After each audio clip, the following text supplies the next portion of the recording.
প্রণাম। আজ আমাদের মঞ্চে উপস্থিত আছেন যশস্বী প্রধানমন্ত্রী আমাদের নরেন্দ্র মোদীজি, যার নেতৃত্বে বিকশিত ভারত আমরা এগিয়ে চলেছি। আজ এই সিঙ্গুরে ওনার সাথে উপস্থিত আছেন মাননীয় মন্ত্রী সর্বানন্দ সোনোয়ালজি, উপস্থিত আছেন সমস্ত নেতৃত্ববর্গ। আজ আমার কাছে এক ঐতিহাসিক দিন, কারণ যে মা সর্দার জন্মস্থান জয়রামবাটি, সেই জয়রামবাটিতে আজকে আমাদের ট্রেন আসছে। যে রামকৃষ্ণ ঠাকুরের জন্মস্থান কামারপুকুর, সেই কামারপুকুরের ট্রেন আসবে। আজকে এক সূত্রে গাঁথা হয়ে গেছে।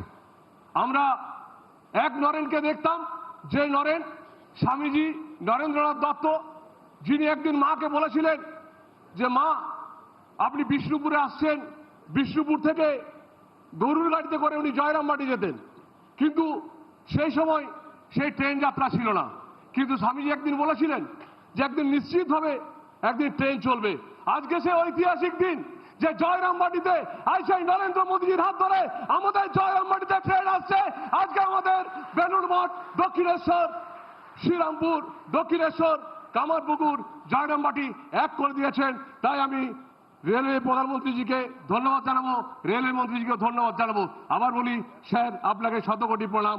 আপনি যেভাবে আজকে নতুন দিশা দেখালেন একসাথে এগিয়ে নিয়ে যাওয়ার বিকশিত ভারত, সেই বিকশিত ভারতের বিকশিত পশ্চিমবঙ্গ আমরা গড়তে চলেছি আপনার হাত ধরে। সকলকে প্রণাম, নমস্কার, ধন্যবাদ।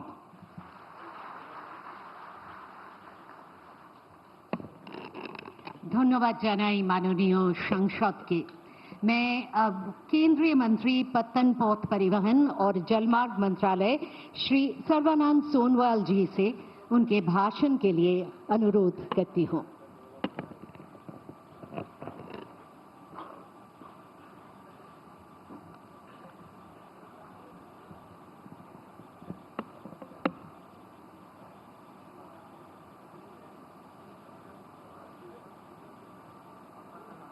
नमस्कार।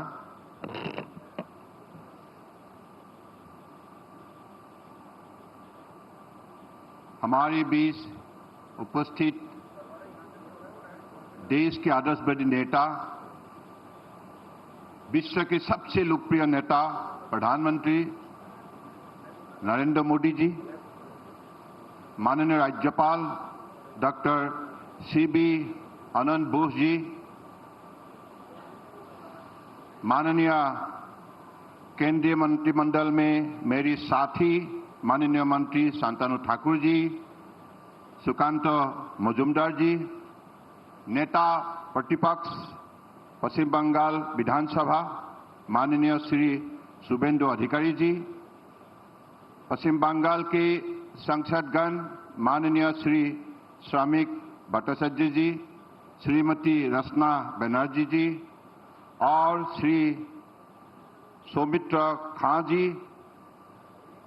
सभी साथी जनप्रतिनिधि, अधिकारीगण और उपस्थित सभी सम्मानित नागरिक, शुभ बिकाल। आज एखाने এই সিঙ্গুরে পশ্চিমবঙ্গের পুণ্যভূমিতে উপস্থিত হয়ে আমি গৌরবান্বিত বোধ করছি। আজ আমার কাছে অত্যন্ত আনন্দের এবং সৌভাগ্যের দিন যে আমাদের পরাক্রমী প্রধানমন্ত্রীর সান্নিধ্য এই বিশেষ অনুষ্ঠানে উপস্থিত থাকতে পারলাম। এই বঙ্গভূমি বহু ঋষিমণি, সাধক সাধু, মহাত্মা, কবি, লেখক, বিপ্লবী এবং অসংখ্য সমাজ সংস্কারকের জন্মভূমি এবং তাদের আশীর্বাদ প্রাপ্ত এক পবিত্র স্থান। আজ সত্যি আমি ধন্য হলাম।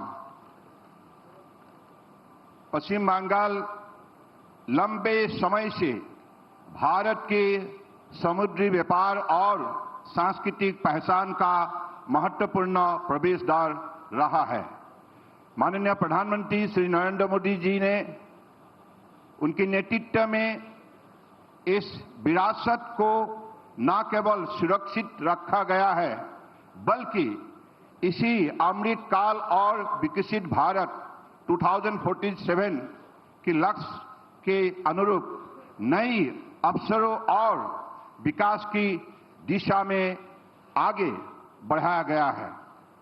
मैं एक बात विशेष रूप से कहना चाहता हूं कि पिछली 11 वर्षों में राजनीतिक असहयोगिता के बावजूद केंद्र सरकार ने पश्चिम बंगाल के विकास के लिए लगातार कार्य किया है। यही है सबका साथ, सबका विकास, सबका विश्वास और सबका प्रयास की असली भावना, जहां विकास राजनीति से ऊपर होते हैं और हर नागरिक तक पहुंचता है। श्यामा प्रसाद मुखर्जी पोर्ट भारत का सबसे पुराना और एकमात्र रिवराइन प्रमुख बंदरगाह पूर्वी और उत्तर पूर्वी भारत के व्यापार का अहम केंद्र है। पिछले 11 वर्षों में यहां 3000 करोड़ से अधिक का निवेश हुआ है। क्षमता 16% बढ़ी है। कार्गो ट्रैफिक 38% बढ़ा है और टर्न अराउंड टाइम 35% सुधार हुआ है। जहां 2013-14 यह पोर्ट 70 करोड़ से घाटे में था, वहीं 2023-24 में पोर्ट ने 501 करोड़ का लाभ कमाया है। पश्चिम बंगाल में अंतर्देशीय जलमार्ग के क्षेत्र में भी तेज प्रगति हुई है। यहां से 17 राष्ट्रीय जलमार्ग पर 2100 करोड़ की परियोजनाओं पर काम चल रहा है, जिनमें से 900 करोड़ का काम पूरी हो चुका है। सागरमाला योजना के तहत 16,000 करोड़ की 63 परियोजनाओं चल रही है, जिनमें से 26 पूरी हो चुका है और सागरमाला 2.0 में लगभग 27,000 करोड़ की 21 और परियोजना प्रस्तावित है। शिप बिल्डिंग में भी बंगाल की पहचान फिर से मजबूत हो रही है। कलकत्ता की 200 साल पुरानी शिपयार्ड को 230 करोड़ की लागत से फिर से पुनर्जीवित किया गया है। आज हुगली कोचिन शिपयार्ड लिमिटेड आधुनिक डॉक और रिवर क्रूज जहाज बना रहा है।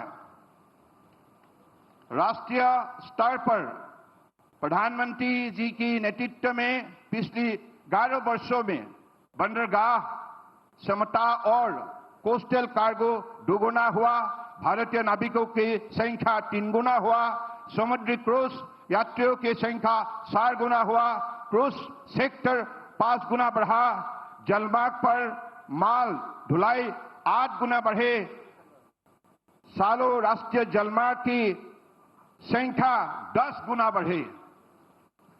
World bank container port performance index 2014 की रिपोर्ट के अनुसार जेएनपीए और मुद्रा बंदरगाह आज विश्व की शीर्ष 30 कंटेनर पोर्ट में शामिल हुए।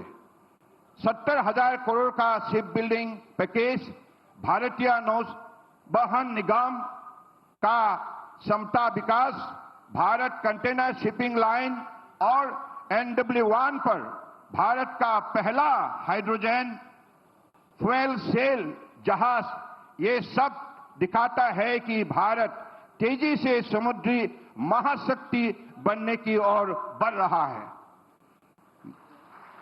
माननीय प्रधानमंत्री जी की नीतियां, उनकी दूरदृष्टि और उनका मजबूत संकल्प इस बदलाव की मूल में है।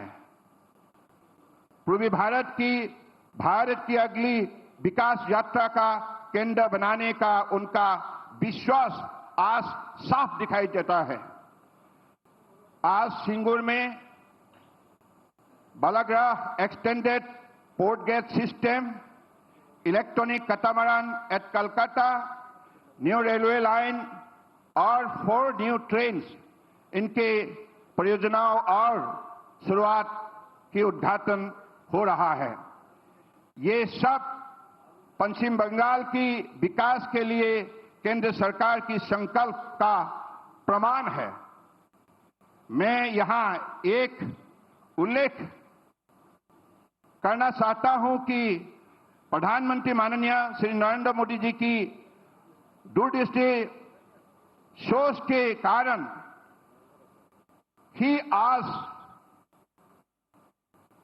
हमारा देश भर में श्रद्धेय बंकिम चंद्र चट्टोपाध्याय द्वारा रचित राष्ट्रीय गीत वंदे मातरम की 150 वर्ष पूर्ण होने का उत्सव सारा देश में मना रहा है, जबकि कांग्रेस ने इसी गीत को मान्यता देने में इनकार किया था।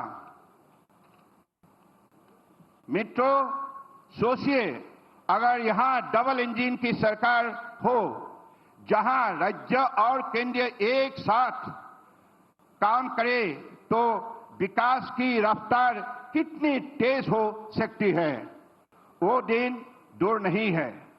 एकता कथा निश्चित जे प्रधानमंत्री आशीर्वादे ও সহযোগিতায় পশ্চিমবঙ্গ আবার তার পুরনো গৌরব ফিরে পাবে।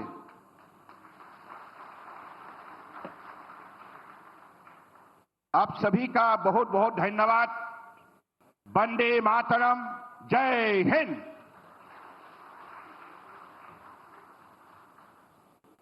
নানা ধরনের কন্টেন্ট দেখার জন্য লাইক করুন, শেয়ার করুন আমাদের ফেসবুক পেজ, সাবস্ক্রাইব করুন আমাদের ইউটিউব চ্যানেল।